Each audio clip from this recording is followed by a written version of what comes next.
I don't think it has a lot of growth. Right. No, it must. But it has a lot of sort of base knockback. So no matter what percentage you are, you go flying. And if you have decent percentage on you, you might die. That's it. That's all there is to it. Are we about to start?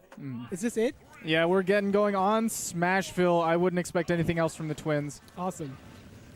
So right off the bat, Link taking a sort of behind position behind Mew². And that's really cool because I really do think you need to break the wall and not just jump around like crazy if you really want to take advantage of your team combo positioning.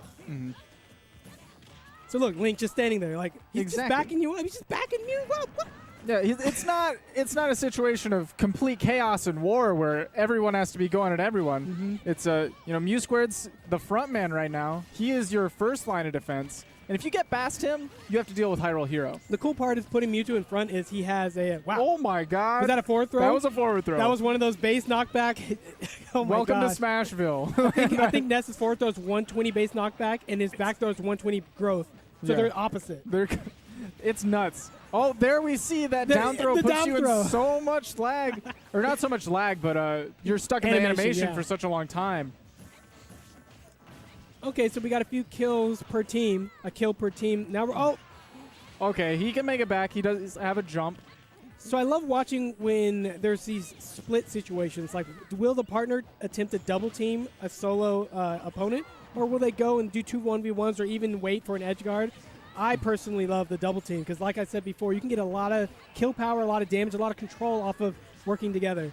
Right. I mean, that's the way you get the most out of you because you can't normally extend combos the same way you would in singles with a partner there. But when you can toss them to your partner from full screen, you get some extremely good conversion. Crazy enough, the one of the best combo moves you can do in teams, every character has access to. Do you know what move I'm talking about? Grab? Footstool. Oh.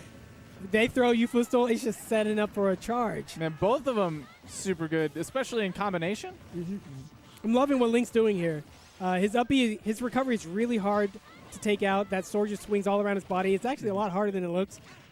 Yeah, you think there's a big blind spot behind him, but how do you get behind him? You got to get through the sword first. Yeah, definitely. So here's the situation where you got to really pay attention to what's happening now. Both green characters, both green players have high damage. So if they take the smallest hit, they're going to be out of commission for quite a while before they can get back. Yep, and then stuff like that happens all the time. Partner's not there to save you. You got to deal with 2 characters at once, and then it's rough. You get put in positions that you sometimes can't react to no matter what happens. So one thing that I notice a lot in Smash is that was a crazy ending. Yeah.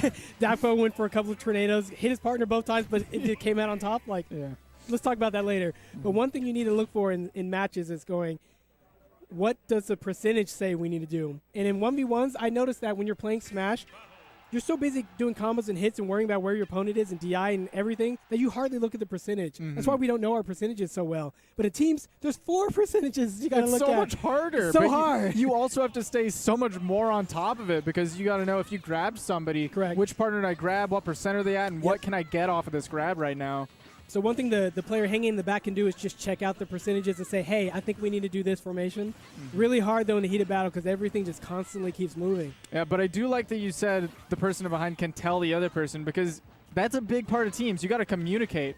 I guarantee you if you look at the player cams, which I might not recommend in the heat of battle, but if you go back, pause if you're watching this on YouTube and go back, watch the cameras, and I guarantee you'll see Awestin and Dakpo talking to each other, Hyrule Hero and Mew² talking to each other. Yep, and Link just did a perfect shield up B. I'm not sure if that was a buffered option select, but I do remember teaching both twins all this one Smash tech, and they were really excited to incorporate it into their game. Oh, yeah.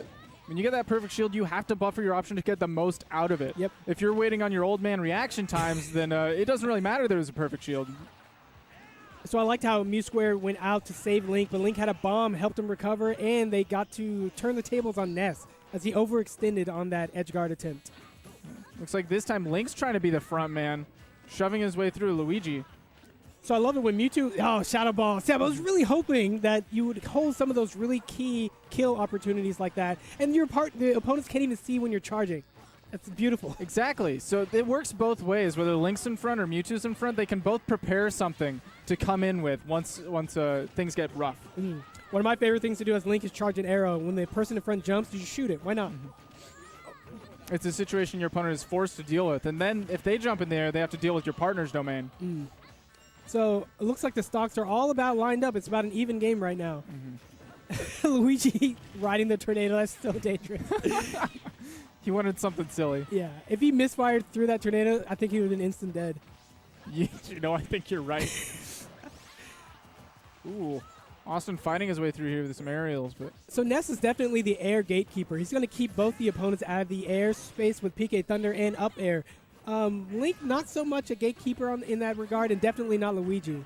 oh my goodness. Yeah, Dakpo did miss that tech, but it didn't matter because his mashing abilities. And if Link dropped from the ledge right there and down air, that would have been the perfect time to get an early, well, not an early kill on Ness, but a good kill on Ness when he needs it. Believe it or not, Ness's up B, his PK Thunder 2, is not as protected as we might think. Even though it's strong, you can learn the timing and take him out in most edge guard situations. Okay, so I think Mew² stalled his recovery for a second there, so he could stay by the ledge and perhaps protect his brother on the way back up. So Link bombed and then up B on the edge, held down so he did not grab the ledge, and hit both Luigi and Ness for the KO. Bit of a scramble situation. I like how Hyrule Hero just runs straight through Dakpo to the other side and makes it a sandwich instead of having to deal with two awkward 1v1s. I was definitely going to applaud the sandwich making right there. Ness heals a little bit of damage. They switched. So making a partner switch, an ally switch, if you will, from Pokemon definitely is an interesting thing. The Hyrule Hero team, the twins, they seem to be able to do it without communicating, and that's what I love. They're using body language to get in this match and take care of what needs to be done. And sometimes you work together so much, you're almost in each other's heads. When you're twins? You are each other's heads. Yeah. Something about DNA, something about fingerprints. Yeah. It's in the fingerprints. Ooh. All right. Having like a kill throw to clean up, definitely a good thing to have in teams. Ness definitely has that. Mew is playing the psychic teammate in this particular green duo. Just get those strong throws. As long as you got a partner that can keep you safe while you're doing the throw. So that was one of those crazy team combos. And as you can see, took out Link relatively early. I mean, Link's kind of heavy, but now Hyrule Hero is going to have to struggle against both opponents. Yeah, it's difficult because in a 1v1 situation at any of these percents, maybe Mew² can pull it out. But the problem is he has to deal with two different characters in neutral, so you can cover multiple options a lot easier. Yeah, is he going to try to keep both of them off balance, or is he going to go for a Ness kill and just sacrifice the take a hit for it? But he can't afford any hits. Right, and the thing is, Mew², you know, when your opponents at these percents might be going for an up throw or something, but he cannot risk going for a throw in this situation because Dakpo will just be there, be able to go for the Luigi Shoryuken, that up B. That fireball denial forced Mew to teleport over the stage, and then Ness was sitting there waiting. Perfect combination attack. Classic ledge denial. When you get hit, you got to wait a second before you can grab the ledge again.